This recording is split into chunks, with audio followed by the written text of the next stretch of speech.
Hello and welcome. I am a hotel AI expert with extensive experience in modern hospitality operations and performance support. I am pleased to welcome all students of Europe Hotel School to your online learning journey. We look forward to supporting your professional growth in the hospitality industry. All right, so today we're going to dive deep into one of the most critical and, honestly, intense processes in hotel leadership, the annual budget negotiation. The annual budget process? It's probably the most intense period of communication between a hotel's management and its ownership. And it's a fascinating dynamic, really, because you have two very different goals colliding. On one hand, you've got the hotel's management team. Naturally, they're going to aim for a conservative budget, one with lower revenue targets and a bit more padding on the expense side. Why? Well, it makes the targets easier to hit, which maximizes their chances of earning a performance bonus. But on the other hand, you have the owner's representative. They have a completely different mission: to push for an aggressive yet achievable budget that unlocks the full financial potential of the property. And hey, let's be crystal clear about something. This isn't just some passive review of spreadsheets. No way. This is a high-stakes, rigorous negotiation. That final approved budget is what dictates the strategy, the priorities, and the performance benchmarks for the entire year ahead.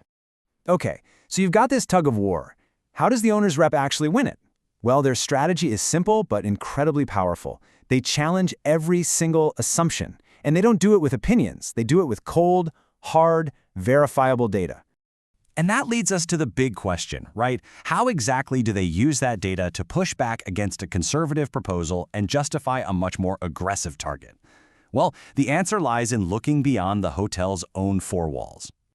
Let me paint you a picture, a classic example of this in action.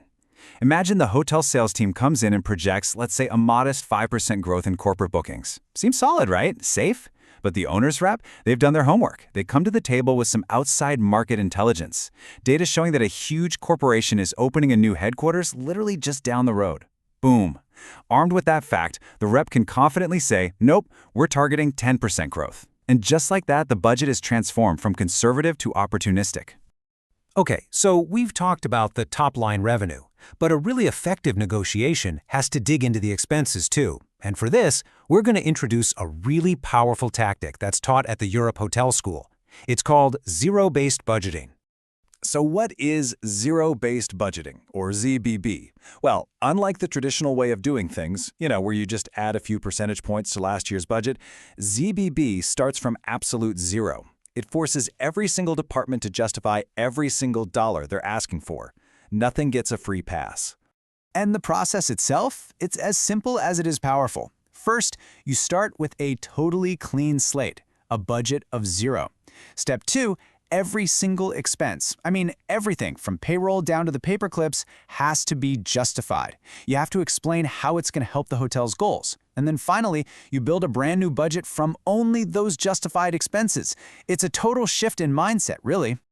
Now, let's be realistic. Applying this zero-based budgeting across an entire hotel would take forever.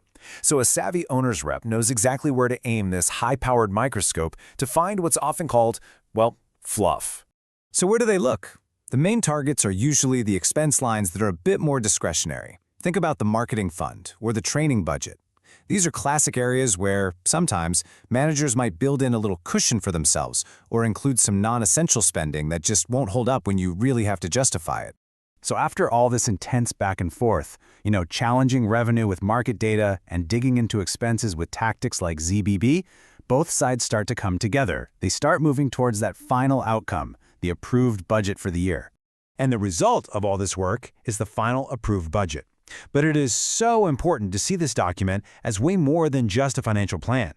It's really a contract of performance for the entire year ahead. In this contract, it really does three main things. First, it makes sure that what the staff is doing day to day is perfectly aligned with what the owner actually wants to see financially. Second, it's designed to stretch the management team, to really push them to reach their full potential. And finally, the ultimate goal of the whole thing is to maximize the value of the hotel as an asset for that fiscal year. That's the bottom line. And that quote really gets to the heart of the representative's job, doesn't it? It's not about just being difficult for the sake of it. It's about being a tough but fair negotiator. That disciplined approach is exactly what ensures the management team is fired up and has what they need to deliver peak performance. And that right there brings us to the key takeaway for you. That annual budget is the main tool you have to turn an owner's investment goals into something real, something operational. Mastering this negotiation, it's absolutely a non-negotiable skill if you want to be in senior leadership. So we'll leave you with this question to think about. As you move forward in your amazing careers, how are you going to prepare to navigate this process? How will you make sure there's perfect alignment between your hotel's operations and the financial dreams of its ownership?